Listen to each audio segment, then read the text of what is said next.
আওয়ামী লীগ ভয়ঙ্কর রূপে আবারও নির্বাচনে ফেরার চেষ্টা করছেন এবং নির্বাচনে ফিরতে চাচ্ছেন জাতীয় পার্টিকে নিয়ে এমন তথ্য দিলেন বর্তমানে বাংলাদেশের বিএনপির নেতা।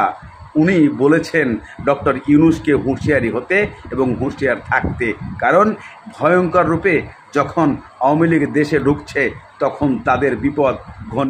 হঠাৎ করেই মন্তব্য আবারও নতুন করে বিএনপির নেতা সালাউদ্দিন। আওয়ামী লীগের ভাগ্য নির্ধারণ করবে বর্তমানে আদালত, এমন প্রশ্ন আবারও নতুন করে তুলে ধরেছেন।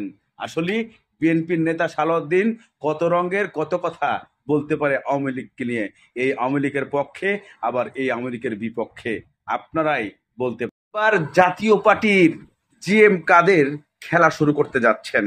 উনি আওয়ামী লীগকে নিয়ে নির্বাচনের ঘোষণা দিলেন, মাঠে নামতে যাচ্ছেন, এমন কিছু টাইটেল, এমন কিছু থামলেন, এমন কিছু ব্যাখ্যা ঘুরে বেড়াচ্ছেন।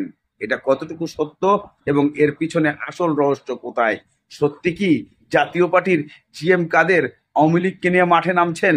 জানতে অবশ্যই সেই। এবার জাতীয় পার্টির জিএম কাদের খেলা শুরু করতে যাচ্ছেন। উনি আওয়ামী লীগকে নিয়ে নির্বাচনের ঘোষণা দিলেন, মাঠে নামতে যাচ্ছেন, এমন কিছু টাইটেল, এমন কিছু থামলেন, এমন কিছু ব্যাখ্যা ঘুরে বেড়াচ্ছেন। এটা কতটুকু সত্য এবং এর পিছনে আসল রহস্য কোথায়? সত্যি কি জাতীয় পার্টির জিএম কাদের আওয়ামী লীগকে নিয়ে মাঠে নামছেন?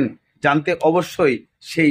আওয়ামী লীগকে পছন্দ করে বিএনপি, উচ্চ পর্যায়ের নেতাদের তর্ক বিতর্ক, কেন এমন প্রশ্ন? তাহলে কি সেই প্রশ্ন সালাউদ্দিন এবং মির্জা ফখরুল আলমগীরকে নিয়ে? তারা দুইজনই চাচ্ছে আওয়ামী লীগ নির্বাচনে আসুক। এই নিয়েই বর্তমান বিএনপির উপর উচ্চ মহলে শুরু হয়েছে একের পর এক তর্ক। আওয়ামী লীগ নিষিদ্ধ হোক এটা চান না বিএনপির নেতা সালাউদ্দিন আহমেদ, এমন মন্তব্য তুলে ধরেছেন, এমন মন্তব্য বলে যাচ্ছেন বিএনপি নেতা সালাউদ্দিন আহমেদ।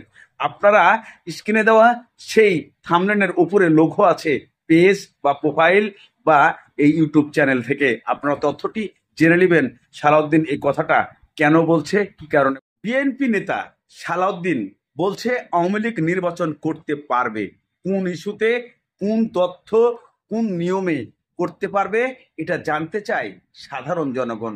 আওয়ামী লীগ নির্বাচন করতে পারবে বিএনপির একজন নেতা কিভাবে বলে, এই প্রশ্ন উঠে আসে জামাত এবং এনসিপির মুখ থেকে।